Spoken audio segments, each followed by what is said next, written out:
Yo tenía tiempo tratando de hacer este post para preguntarme por qué las democracias se suicidan y por qué hay sociedades que durante décadas que disfrutaron de elecciones libres, libertad de expresión y constituciones sólidas terminan hoy entregando cada vez más poder a líderes que prometen gobernar sin límites. Esa es una pregunta que inquieta al mundo entero. Pero la respuesta suele ser muy simple, que el problema es el populismo. Yo creo que esa explicación se queda corta, porque ningún populismo aparece de la nada. Ningún líder providencial surge cuando una sociedad confía plenamente en sus instituciones y antes de que llegue el caudillo surge otro más. Un problema más profundo, y es que la democracia deja de dar respuesta.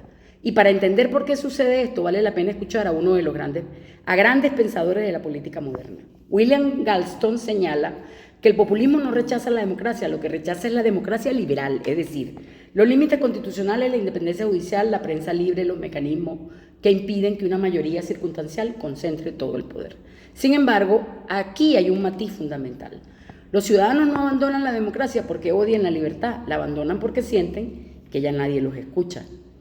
Cuando las decisiones parecen estar en manos de tecnócratas, burocracias o élites alejadas de la realidad, surge una sensación de abandono y cuando la gente deja de sentirse representada, comienza a buscar alternativas extraordinarias. Eso ya lo había advertido Alexis de Tocqueville hace casi 2 siglos. Para él la democracia sobrevivía no solo gracias al voto, sino porque las personas percibían que existían oportunidades reales para progresar. Cuando esa expectativa desaparece, la frustración crece y la confianza en las instituciones comienzan a erosionarse. Por eso el populismo suele ser menos la causa que el síntoma de una crisis de representación. Pero la frustración por sí sola no destruye la democracia. Lo que realmente abre las puertas al autoritarismo es el miedo. Hannah Arendt observó que las sociedades sometidas a una incertidumbre constante pueden terminar aceptando la concentración del poder a cambio de una promesa de orden. Cuando las personas sienten que todo se derrumba, la complejidad política deja de importar y lo único que parece urgente es sentirse protegido. Cuando aparece el miedo, suele aparecer también la necesidad de encontrar culpables.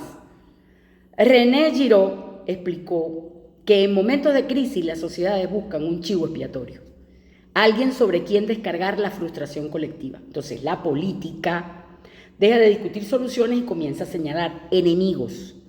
Los traidores, los oligarcas, los imperialistas, los antipatriotas, los vendepatria, los enemigos internos o externos. Da igual el nombre que reciban, la lógica es siempre la misma.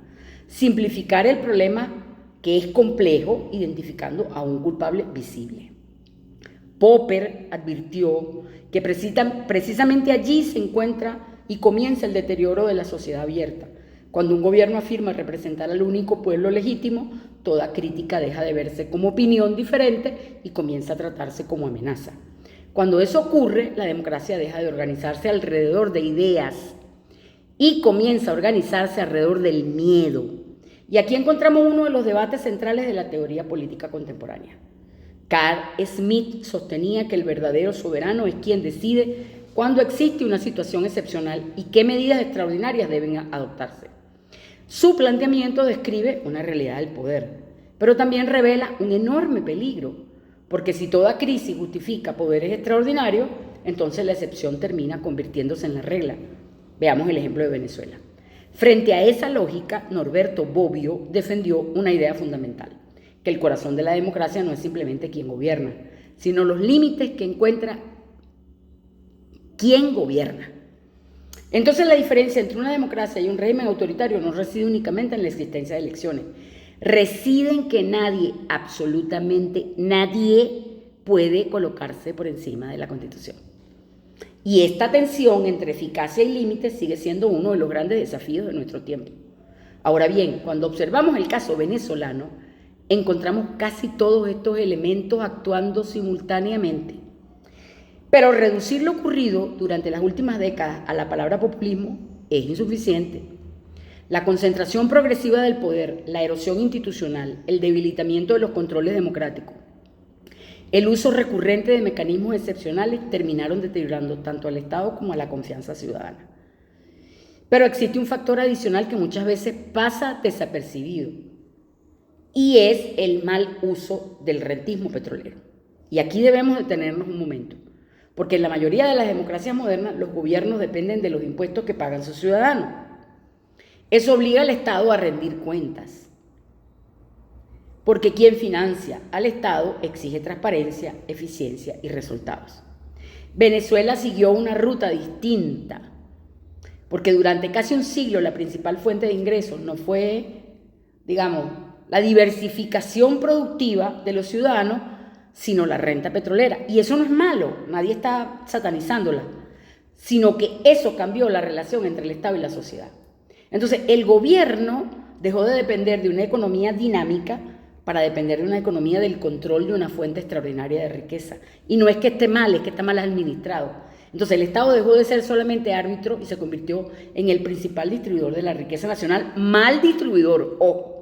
Y cuando eso ocurre, la competencia política cambia radicalmente, porque la pregunta deja de ser quién tiene el mejor proyecto de país y pasa a ser más simple, quién controla la renta y para qué y por qué. Ese es el terreno ideal para la falta de transparencia y para que aparezcan proyectos autoritarios, porque resulta mucho más fácil prometer distribución inmediata de la riqueza que construir instituciones sólidas, diversificar la economía, generar productividad.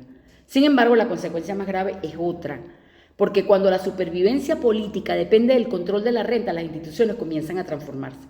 Y es el mal llamado clientelismo. Dejan de servir a la República y empiezan a servir a quienes controlan temporalmente el aparato estatal y con él la renta. El mérito se sustituye por la lealtad, el derecho por la discrecionalidad, la ciudadanía por relaciones de dependencia. Y así se produce la transición de un Estado constitucional hacia un Estado patrimonialista. Un Estado donde las instituciones dejan de proteger el interés general y comienzan a funcionar como mecanismo para conservar el poder de una élite que se está haciendo milmillonaria. Por eso el problema venezolano no es únicamente político, también es institucional y es económico. Fukuyama recuerda que una democracia necesita capacidad estatal. Nadie está negando eso, porque no basta solamente con celebrar elecciones. El Estado debe garantizar seguridad, justicia, servicios públicos, educación, salud y oportunidades económicas. Cuando fracasan esas tareas, pierde legitimidad. Daron Acemoglu y James Robinson demostraron que las sociedades prosperan cuando cuentan con instituciones inclusivas. Instituciones capaces de distribuir oportunidades, proteger derechos y limitar la concentración del poder. Por el contrario, cuando predominan instituciones extractivas, la riqueza se concentra, la confianza desaparece y la democracia empieza a debilitarse. Por eso Venezuela necesita mucho más que un cambio de gobierno. Necesita reconstruir la arquitectura institucional de la República. Necesita recuperar la independencia de los poderes públicos. Fortalecer el Estado de Derecho, garantizar seguridad jurídica, dejar de financiar a los parásitos, descentralizar el poder y la distribución de la riqueza, estimular una economía productiva, crear instituciones que sirvan al interés general y no a grupos privilegiados. El mayor error de nuestro tiempo quizás sea creer que debemos escoger entre populismo o tecnocracia, entre un Estado omnipotente y un Estado ausente, entre la libertad sin eficacia y la eficacia sin libertad. Esa es una falsa elección. La verdadera tarea consiste en reconciliar la soberanía popular, el Estado de Derecho, la capacidad institucional y el desarrollo económico. Y allí adquiere sentido la idea de una tercera vía, no como una posición equidistante entre oficialismo y oposición, sino como un proyecto de reconstrucción nacional, un proyecto que rompa el círculo vicioso del rentismo por el rentismo y que devuelva protagonismo a los ciudadanos y que transforme el Estado en servidor de la sociedad y no en dueño de ella. ¿Ves? Porque la pregunta decisiva ya no es si queremos más populismo o más liberalismo. La verdadera pregunta es otra. ¿Cómo construimos una democracia capaz de inspirar confianza, proteger la libertad y generar prosperidad? Esa es la discusión que Venezuela necesita. Y probablemente también sea la discusión que definirá el futuro de muchas democracias en el siglo XXI. Por eso llamamos la atención. Abrazo.